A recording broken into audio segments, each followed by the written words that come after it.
आजकल उत्तर प्रदेश की राजनीति में बड़ा भूचाल चल रहा है। कभी सपा के राष्ट्रीय अध्यक्ष अखिलेश यादव कुछ बोलते नजर आते हैं तो कभी कानपुर सीएमओ और डीएम की लड़ाई पर चुटकी ले जाते हैं। सपा के राष्ट्रीय अध्यक्ष कोई भी मौका ऐसा नहीं छोड़ रहे जिस पर सरकार को घेरा ना जाए। लेकिन क्या हो जब सबसे ज्यादा वोट देने वाला समाज ही अपने हिंदू एजेंडे की सरकार के खिलाफत में आने लगे। जी हाँ, माजरा कुछ ऐसा है कि कभी कल्याण सिंह के दम पर सरकार बनाने वाली भाजपा अब उस ही समाज की नहीं सुन रही।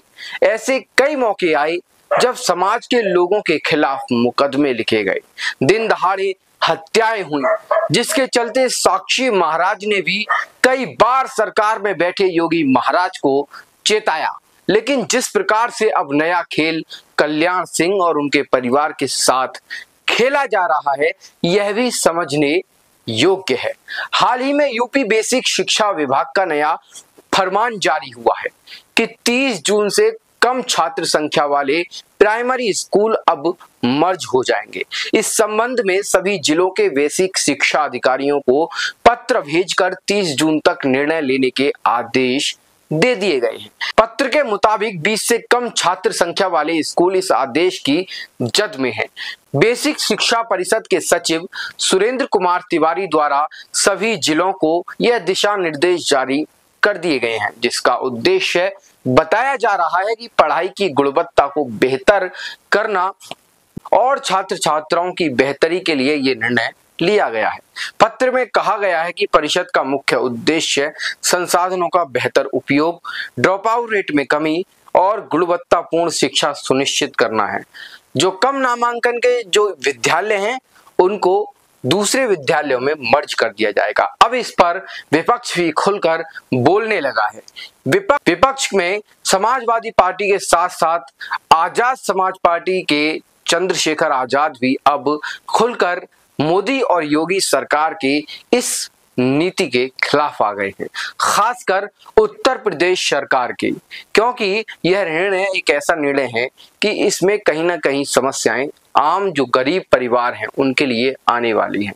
मान लीजिए कि यदि कोई स्कूल एक गांव में है जो छोटा है, जो प्राइमरी स्कूल के तौर पर वहां पर बना हुआ है और वहां पर पढ़ने वालों की संख्या भी कम है, बच्चों की संख्या भी कम है, और उसी गांव से कोई स्कूल दूरी पर है। अब यदि उस गांव के स्कूल में छात्रों की संख्या कम हुई और दूसरा स्कूल जो है वो कहीं दूर हुआ, तो क्या छोटे छोटे बच्चे इतनी दूर पढ़ पाएंगे? क्योंकि जो कम छात्रों वाला स्कूल है वो तो बंद हो जाएगा। इसका एक दुष्परिणाम ये भी है, सरकार जो कह रही है उसमें माना जा सकता है कि सरकार अपने फायदे देख रही है।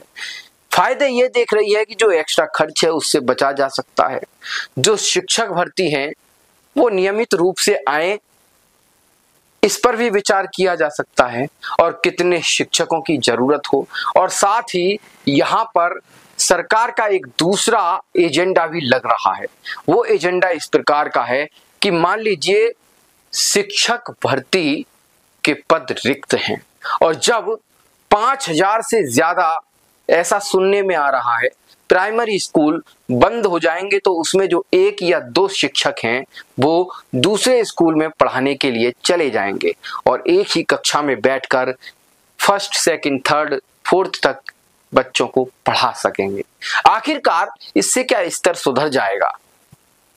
लगता है ऐसा नहीं होगा, क्योंकि स्तर जब सुधरा जा सकता है जब जगह जगह शिक्षा के संस्थान खोले जाएंगे, जहां जगह जगह पर पुस्तकालय होंगे। विद्यालय को बंद किया जा रहा है, बंद इस प्रकार से किया जा रहा है कि लोगों को पता भी नहीं चलेगा। अंधभक्ति में लीन लोग यह बता ही नहीं पाएंगे कि आखिरकार उनके साथ, उनकी शिक्षा के साथ हो क्या रहा है।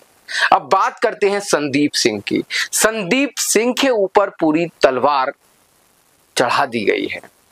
उनकी जो गर्दन है वो तलवार पर है, क्योंकि वो बेसिक शिक्षा विभाग के मंत्री हैं और यह जो प्राइमरी स्कूल का जो चल रहा है मामला, ये बेसिक शिक्षा विभाग से ताल्लुकात रखता है। और इस बेसिक शिक्षा विभाग के ताल्लुकात रखने के पीछे कारण है कि संदीप सिंह के ऊपर यह तलवार पूरी चढ़ा दी जाएगी।